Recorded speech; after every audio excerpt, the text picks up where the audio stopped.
استخارہ تو بہت عمدہ شے ہے، بہت عمدہ شے ہے، بہت عمدہ شے ہے۔ استخارہ کہتے ہیں خیر طلب کرنے کو۔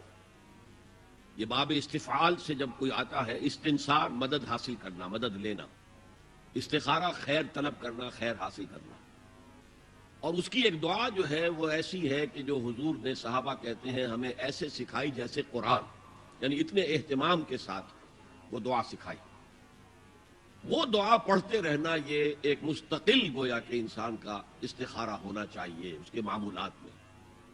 کوئی بھی مسئلہ درپیش ہے تو آدمی دعا کرے، اللہم انی استخیرک بعلمک واستقدرک بقدرتک، اے اللہ میں تیرے علم سے خیر مانگتا ہوں اور تیری جو قدرت ہے اسی سے قدرت چاہتا ہوں کہ مجھے بھی کچھ طاقت حاصل ہو جائے۔ اللہم انی استخیرک بعلمک واستقدرک بقدرتک واسألک من فضلک العظیم، اور مانگتا ہوں تجھ سے تیرا بہت بڑا فضل۔ اللہم ان کنت تعلم ان ھذا الامر خیر لی فی دینی ومعاشی وعاقبۃ امری، اے اللہ تیرے علم میں اگر یہ کام جو میں کرنے چلا ہوں یا یہ رشتہ جو ہم کو تجویز کر رہے ہیں، اگر تیرے علم میں یہ ہے کہ یہ ہمارے لیے دین اور دنیا اور آخرت کے اعتبار سے بہتر ہے، فقدر ہو لی، تو وہ ہمارے لیے اس کو ہمارے لیے آسان کر دے، میسر کر دے، میسر ہو لی اسے ہمارے لیے آسان کر دے، ثم بارک لی فی، اور پھر اس میں ہمیں برکت عطا فرما۔ وَإِن كُنتَ تَعْلَمُ أَنَّ هَذَا الْأَمْرَ شَرٌّ لِّي فِي دِينِي وَمَعَاشِي وَعَاقِبَةِ أَمْرِي، اور اگر تیرے علم میں یہ ہے کہ یہ کام ہمارے لیے شر ہے، برائی ہے، دین میں بھی، دنیا میں بھی اور عاقبت کے اعتبار سے بھی، فَاصْرِفْهُ عَنَّا یا عَنِّي، تو پھر اس کام کو مجھ سے دور کر دے، وَاصْرِفْنِي عَنْهُ، اور مجھے اس سے دور کر دے، اسے مجھ سے دور کر دے، وَاقْدُرْ لِي الْخَيْرَ حَيْثُ كَانَ ثُمَّ أَرْضِنِي بِهِ، اور اللہ خیر جہاں بھی ہو تیرے علم میں وہ ہمارے مقدر میں کر دے اور پھر ہمیں اس کے اوپر راضی بھی کر دے۔ تو یہ استخارہ تو بہت ہی عمدہ بات ہے، اور یہ تو ہمیں اکثر معاملے میں کرنا چاہیے۔ البتہ وہ استخارہ نکالنا، یہ فلاں سے استخارہ نکال رہے ہیں، فال نکال رہے ہیں، پھر استخارے میں یہ سمجھنا کہ پھر یہ دعا مانگ کر 2 نفل پڑھ کے سو جاؤ تو خواب میں ضرور کوئی اشارہ ملے گا، ان چیزوں کا کوئی ثبوت نہیں ہے میرے علم کی حد تک، احادیث میں یا سنت میں۔ بہرحال اگر اللہ تعالیٰ اشارہ کر دے کوئی خواب کے اندر تو بھی کوئی بعید بات تو نہیں ہے، لیکن یہ کہ اصل میں دعا استخارہ جو ہے بس وہ ہے اصل استخارہ، اور وہ بہت عمدہ چیز ہے، اور وہ ایمان کے عین مطابق ہے کہ اللہ ہم نہیں جانتے، تو جانتا ہے، ہم شارٹ سائٹڈ ہیں، ہمیں یہ چیز اچھی لگ رہی ہے، ہمیں پتہ نہیں شاید اس کے پیچھے کوئی بری چیز چلی آ رہی ہو۔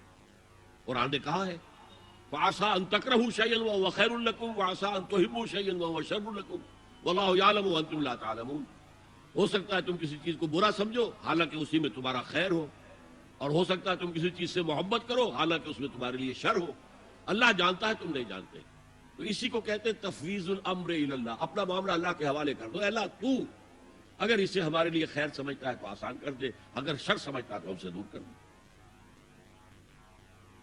ایک عبداللہ صاحب ہیں، وہ کہتے ہیں کہ my friend is running a printing press, getting jobs of printing articles اور posters for promoting idol worship and شرک، can he do this work? Please answer in Urdu. میرے خیال میں یہ کام انہیں نہیں کرنا چاہیے، باقی فتویٰ کسی مولوی صاحب سے لیں، مفتی صاحب سے۔ جاوید انصاری صاحب ہیں، مائکرو بایولوجسٹ، وہ کہتے ہیں to have a name like Ghulam Muhammad, Ghulam Rasool, Ghulam Hussain, Shafaat Hussain etcetera, how do you rate this in reference to شرک؟ غلام کا لفظ جو ہے عربی میں صرف عبد کے لیے نہیں آتا، غلام لڑکے کو بھی کہتے ہیں، اولاد کو بھی کہتے ہیں، بیٹے کو بھی کہتے ہیں۔ انا یکون لی غلام، حضرت یحییٰ کے والد حضرت زکریا نے کہا تھا میرے بیٹا کیسے ہو جائے گا، وقد بلغنی الکبر وامرأتی عاقر، میں بوڑھا ہو چکا ہوں بہت اور میری بیوی ساری عمر باندھ رہی ہے۔ تو غلام بیٹے کو بھی کہتے ہیں، اس معنی میں اس میں کچھ بہت زیادہ سینسیٹیو ہونے کی ضرورت نہیں ہے۔ ویسے بعض لوگ ہمارے ہاں عبد کا لفظ بھی استعمال کرتے ہیں، عبد الرسول، میرا یہ خیال ہے کہ اس سے اجتناب کرنا بہتر ہے۔ محمد خالد پائلٹ ہیں، وہ پوچھ رہے ہیں کہ از اسپرٹ یا روح divine in nature? Please explain when it comes in Quran Allah breath into him, that is Adam, out of his own spirit, does it lead to the theory or promote the theory of Atma and Paramatma? بڑا مشکل سوال آپ نے کر دیا ہے، اصل میں اس کے لیے بڑا اس کے ابتدائی مقدمات پہلے بیان کرنے پڑتے ہیں. میرے نزدیک بگ بینگ سے جس یونیورسل کریشن کا آغاز ہوا ہے وہ میٹیریل ورلڈ ہے.